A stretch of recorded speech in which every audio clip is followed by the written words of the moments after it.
देखिए, आज मैं आपको BCom part second human resource management पर अपन चर्चा करने जा रहे हैं। इसमें आता है कि कार्मिकों का विकास कैसे हो। मैंने आपको पूर्व में बताया था कि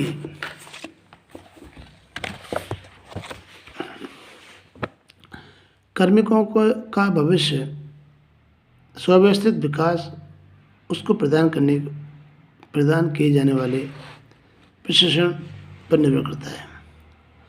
उनका हस्तांतरण भी किया जाना हो, पदोन्नति भी की जानी होनी चाहिए, पदस्थापित भी किया जाना चाहिए। समय समय पर उनको भिन्न भिन्न प्रकार की मेडिकल फैसिलिटीज, उनके बच्चों का इंश्योरेंस, उनके बच्चों को पढ़ाई की सुविधा आदि पर विशेष ध्यान देना चाहिए, तभी उसका विकास होगा। अब जब तक आप किसी का विकास के लिए उसको भिन्न प्रकार का प्रशिक्षण देकर उसको कार्य योग बनाना तक नई नई तकनीकों की जानकारी देना, ये एक महत्वपूर्ण कार्य है। देखिए, अपन अब बात करते हैं कि जब वह प्रशिक्षण लेता है तो उसकी कार्य क्षमता, कुशलता, उच्च तकनीकी ज्ञान हो जाता है तो वह अपने कार्य में दक्ष एवं सक्षम, उसको ऐसा लगता है कि मैं इस कार्य के बारे में पूर्णतः जानता हूँ। अब मैं आपको प्रशिक्षण एक ऐसी प्रक्रिया है, एक संगठित प्रक्रिया है जिसके द्वारा व्यक्ति निश्चित उद्देश्य हेतु ज्ञान एवं चातुर्य को सीखता है। कहने का बिल्कुल उद्देश्य क्लियर कट है कि विशिष्ट कार्य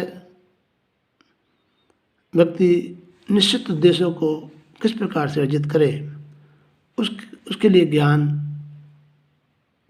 तकनीकी शिक्षा, नए यंत्रों की जानकारी, ताकि वह आदमी अपने कार्य में दक्ष हो सके। एकदम एडमिन भी प्रशिक्षण वह प्रक्रिया है जिसके द्वारा किसी भी विशिष्ट कार्य के लिए कार्मिकों को ज्ञान एवं कौशल में वृद्धि की जाती है, उसे हम प्रशिक्षण कहते हैं। अब आपके सामने माइकल जेसियस के अनुसार प्रशिक्षण वह प्रक्रिया है जिसके द्वारा विशेष कार्य के लिए कार्मिकों की अभिरुचि, योग्यता, चतुर अभिवृद्धि हो जाती है। अब आपको मैं उसकी जो विशेषता है उस पर अपन चर्चा करेंगे। प्रशिक्षण एक नियोजित, व्यवस्थित एवं सतत प्रक्रिया है। देखिए, प्रकरण मैं आपको बता दूं कि HRD में हमेशा प्रशिक्षण चलता रहता है, नियोजित होता है, प्लानिंग से होता है कि आपको 3 महीने बाद में जाना है, 2 महीने बाद जाना है, एवं सतत प्रक्रिया है, नियमित रूप से चलती रहती है। इसके द्वारा व्यक्ति अपने ज्ञान में वृद्धि एवं योग्यता में वृद्धि करके आता है ताकि वह अधिक से अधिक कार्य में सफल रहे। तीसरा है समस्याओं के निपटाने की सरल विधियों का प्रयोग के लिए दिया जाता है। जब किसी कोई जटिल कार्य होता है तो उसकी समस्याओं को सॉर्ट आउट करने के लिए समय समय पर उसको ट्रेनिंग दी जाती है। माना आप कहीं ऐसी जगह काम कर रहे हैं जहाँ पर आदमी की जान माल खतरे में है, तो उसके बारे में हमको इस तरह का प्रशिक्षण दिया जाता है कि वह आदमी अपनी जान माल भी सुरक्षित रहे और व्यक्ति भी अपने लक्ष्य की प्राप्ति कर सके। फिर है मानव की श्रेष्ठता को प्राप्त करने के लिए दिया जाता है। आप देखिए, जब आदमी किसी संगठन में काम करता है और जब प्रशिक्षण प्राप्त करके लौटता है तो उसमें जोश होता है एक वह कार्य करने में अधिक रुचि लेता है, समय पर आता है और उसको अन्य व्यक्तियों को उसकी जानकारी देता है। नेक्स्ट है संपूर्ण दायित्व। प्रशासन का संपूर्ण दायित्व संगठन होता है। आप बिल्कुल बट नेचर है, रेलवे में कोई ट्रेनिंग होती है तो उसकी जानकारी रेल विभाग द्वारा कर्मी को दी जाती है कि भाई आपका रिपेयर कोर्स है या ट्रेनिंग है, आपको चंदौसी, उदयपुर या जहाँ भी निर्धारित ट्रेनिंग सेंटर होता है वहाँ जाना है और वहाँ से आपको ट्रेनिंग प्राप्त करके आनी है। तो इस तरह से हम कह सकते हैं। फिर है कर्मी की कार्यकुशलता में वृद्धि करने के साथ साथ अनुभव को भी बढ़ावा मिलता है। देखिए, जब आदमी कार्यकुशलता में वृद्धि के साथ साथ अनुभव को भी बढ़ावा मिलता है, मैं कहूँगा जब आदमी ट्रेनिंग लेकर आता है तो स्वाभाविक है उसकी कार्य क्षमता में रात दिन के में फ़र्क आता है। एक तो क्या है कि वो बिल्कुल पूर्ण रूप से शार्प होकर निकलता है।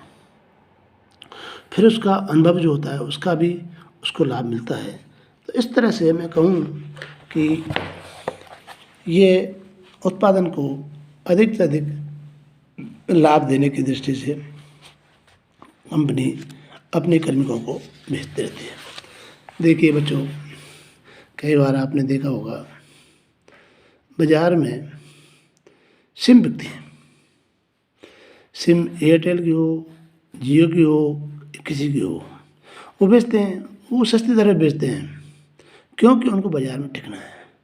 उनके एजेंट बाज़ार में घूमते हैं, सर्वे करते हैं, रिसर्च करते हैं और वो जाके कहते हैं कि साहब आप इन पे इतनी छूट दें ताकि कंज्यूमर इसको ले। आपने देखा होगा कई बार, आज जब हमारे देश में आयात हुआ था तो चौराहों पर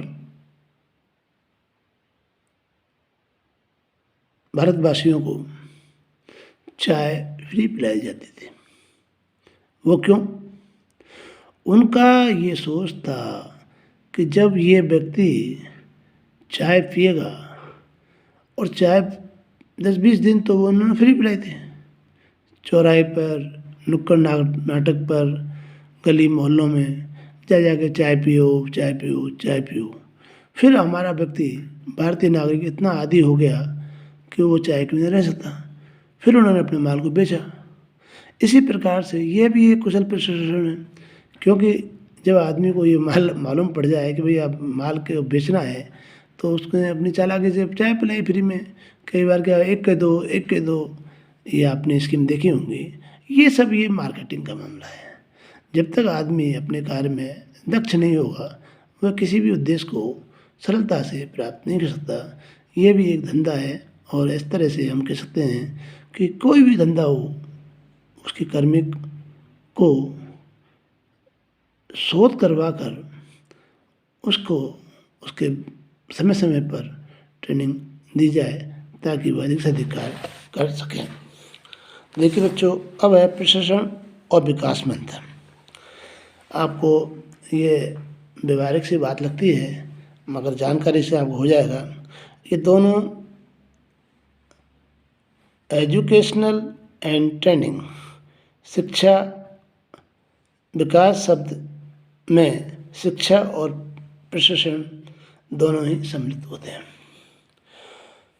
विकास में वे सभी क्रियाएं सम्मिलित की जाती हैं जिनमें भिन्न क्षेत्रों का ज्ञान को प्राप्त करना, उनकी क्षमता तथा योग्यता का विकास हो, कार्य को पूरा करने की योग्यता विकसित हो, समाज की जो अपेक्षाएं होती है उनके अनुरूप कार्य करे और मानवीय गुणों में विकास हो। ये अपने आप में जीवन की भिन्न भिन्न पहलुओं की श्रेष्ठता के रूप में निर्भर करता है।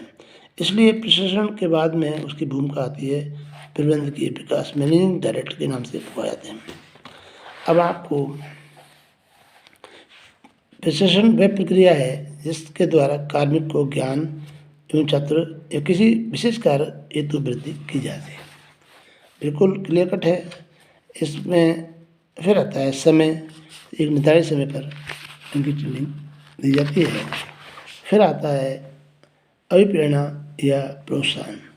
जब तक आदमी संगठन के औचित्यकारी प्रशिक्षण के लिए उनको अभिप्रेरित करते हैं, उनको समझाते हैं और उनको कार्मिकों को प्रशिक्षण दिया जाता है।